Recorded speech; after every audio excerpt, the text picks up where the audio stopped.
Towns. Towns will pick him up. Backpedals. Long shot!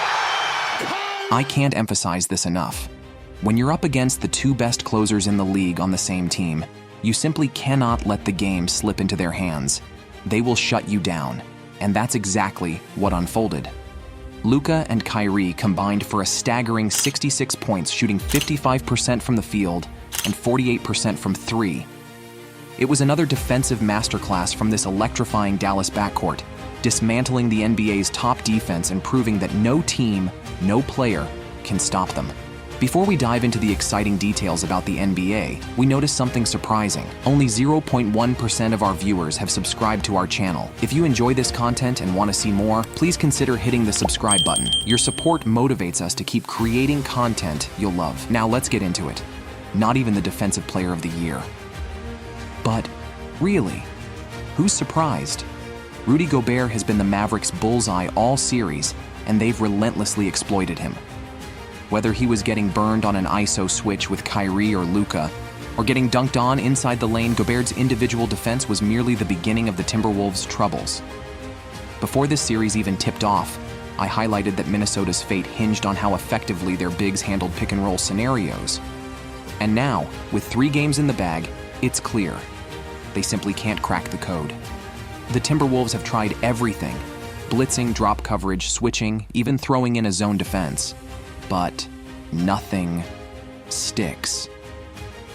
Earlier games let them off the hook when they left shooters like PJ Washington and Derrick Jones Jr. open, but home court magic turned PJ and DJJ into snipers, combining for 5 trays on a scorching 67% shooting. Take this sequence. Luka gets blitzed by Gobert and McDaniels, forcing Anthony Edwards to cover Gafford on the roll. This leaves Cat in a hopeless 2v1 scenario. Luka kicks it to PJ, who swings it to DJJ, standing alone in the corner. Kyrie faces a similar blitz on the left side. With the defense collapsing, DJJ again finds himself wide open for another dagger. They double Kyrie Irving. It's Green in the middle and in the corner for Jones 3. The difference from Game 2? Luka's passes to the bigs at the free throw line actually led to buckets this time. Gafford, rolling to the basket, found himself in a 2v1 that previously resulted in zilch, but now ended with a PJ3. The woes for Minnesota didn't stop there. Their drop coverage and mismatched individual assignments only exacerbated their troubles. Picture this. Luka, gliding off a screen from Gafford, finds Cat in drop coverage, effectively guarding empty space. Luka exploits the room, dishing out an easy lob.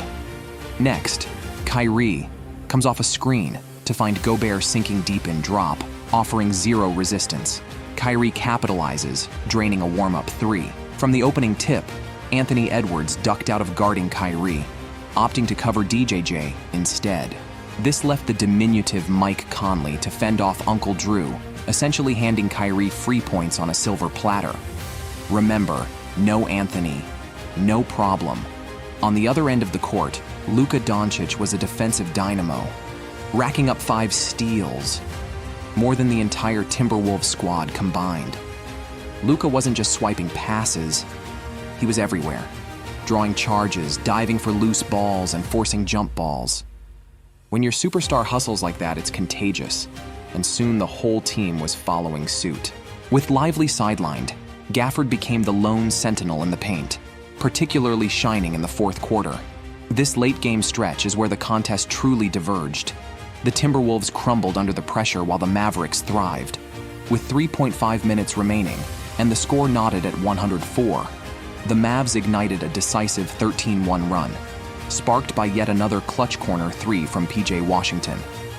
Picture this.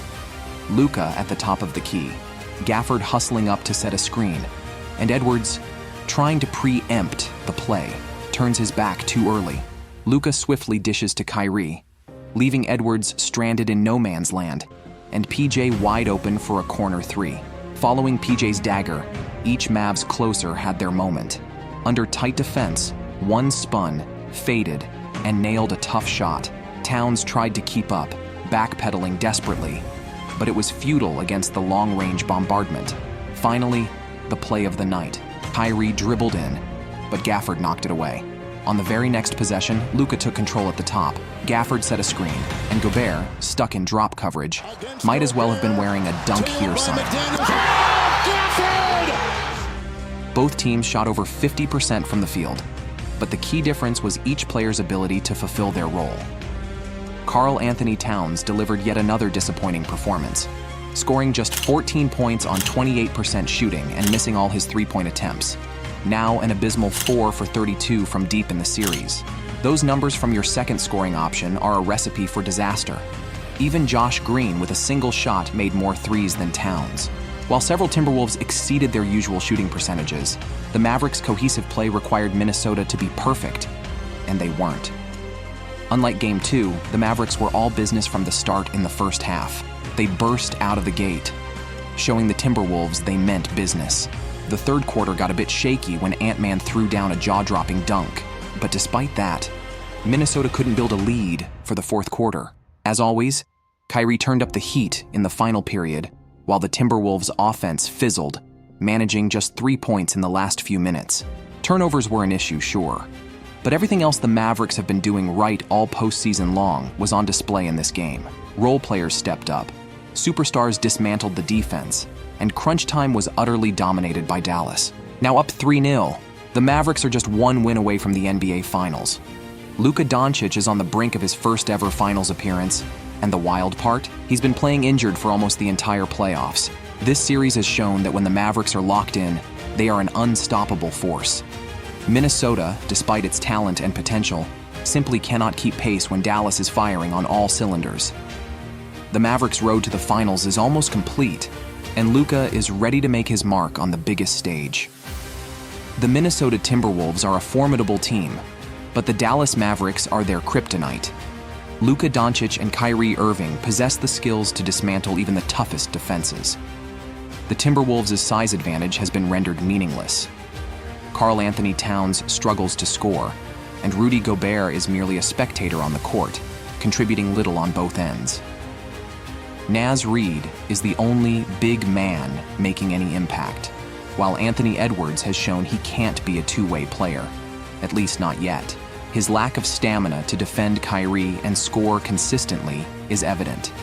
In this series, Edwards has struggled to keep up with Kyrie, and his offensive game has suffered as a result. Game 3 saw Ant-Man regain some form, but it was because he avoided the matchup he had promised to take, leaving Mike Conley stranded on Kyrie Island. As the series moves to Game 4, the Mavericks are peaking at the right time, showcasing their incredible ability to close out tight games. It's not just Luka and Kyrie.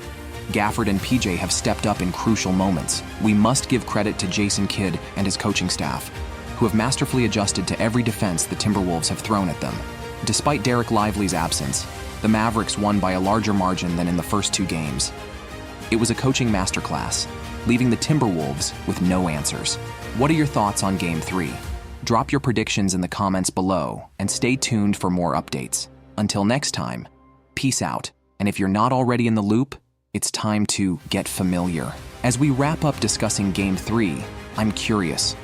What's your take on the Mavericks' dominance or the Timberwolves' potential comeback? Share your predictions down below and keep an eye out for further updates. Until next time, stay tuned, stay engaged, and let's keep this conversation rolling. Peace out. And if you're not already in the loop, it's high time to get familiar with all the action.